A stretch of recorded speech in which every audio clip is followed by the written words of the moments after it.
भगवान ब्रह्मा एक क्षण के लिए हिचकिचाए, लेकिन वे जानते थे कि इस वरदान में खामियां हैं, इसलिए उन्होंने वरदान दे दिया।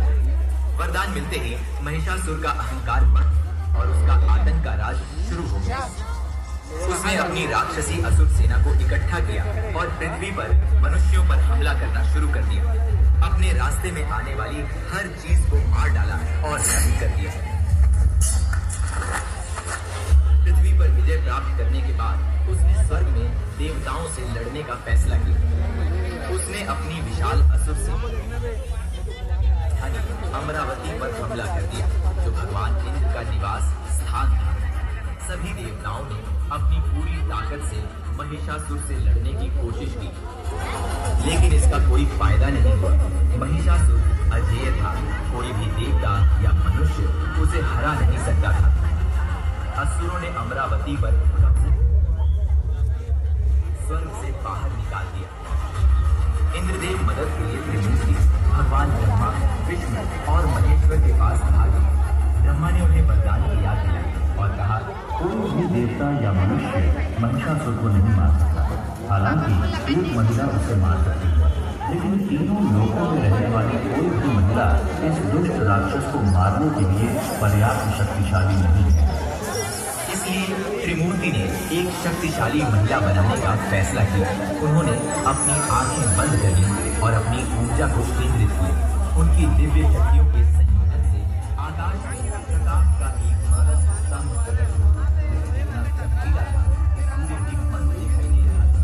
इससे देवताओं ने देवी दुर्गा का निर्माण किया, जो महिषासुर को मारने के लिए पर्याप्त शक्तिशाली था। देवताओं को हटाने के लिए शक्तिशाली हथियारों से सुसज्जित किया। भगवान विष्णु ने उन्हें सुदर्शन शिव ने उन्हें अपना शक्तिशाली त्रिशूल दिए और ब्रह्मा ने अपना कमंडल भेंट किया। उन्हें युद्ध में सवार होने के लिए एक भयंकर शेर की भेंट मिली।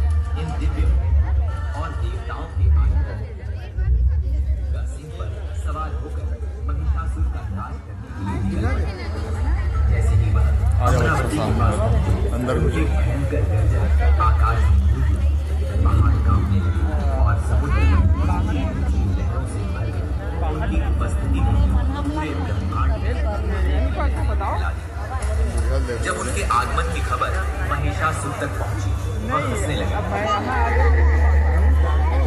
एक साधारण महिला मुझे चुनौती देने आई है। एक महिला, वह मेरे समय के लायक भी नहीं है।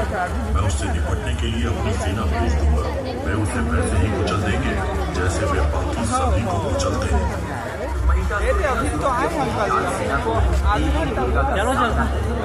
मारा देना पहले।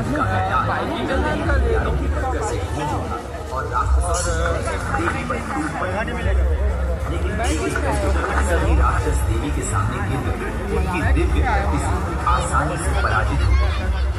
अंत में महिषासुर स्वयं दुर्गा देवी के विरुद्ध युद्ध करने गए।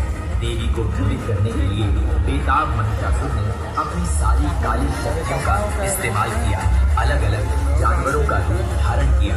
सबसे पहले वह एक क्रूर शेर बन गया, जो भयानक गति से दुर्गा पर हमला करने लगा। देवी ने दिव्य सटीकता से मारा, जिससे वह घायल हो गए। आत्मसमर्पण करने से इनकार करते हुए वह एक विशाल हाथी में बदल गया और उनकी ओर गरजने लगा। एक बार फिर दुर्गा ने जवाबी हमला किया, जिससे वह गंभीर रूप से घायल हो गई। देवी दुर्गा और महिषासुर के बीच 9 दिनों तक भयंकर युद्ध चला। 10वें दिन महिषासुर एक विशाल भैंसे में बदल गया और दुर्गा देवी के पर हमला किया, लेकिन दुर्गा मार तैयार थी। एक तेज और शक्तिशाली चाल के साथ उन्होंने उसे अपने त्रिशूल से मार डाला, जिससे उसका आतंक का राज जो खर हो ना, जो पर्दा काम करा तो ही लगा था। और देवता स्वर्ग में अपने घरों को लौटते हुए खुशी से झूम उठे। उस दिन से देवी दुर्गा की नवरात्रि के दौरान पूजा की जाती है, विशेष रूप से 9वें दिन, जब उन्हें महिषासुर मर्दिनी के रूप में पूजा जाता है। लेजर लाइट लगा, यहाँ से प्रकाश जा रहा है, इधर से प्रकाश जा रहा है।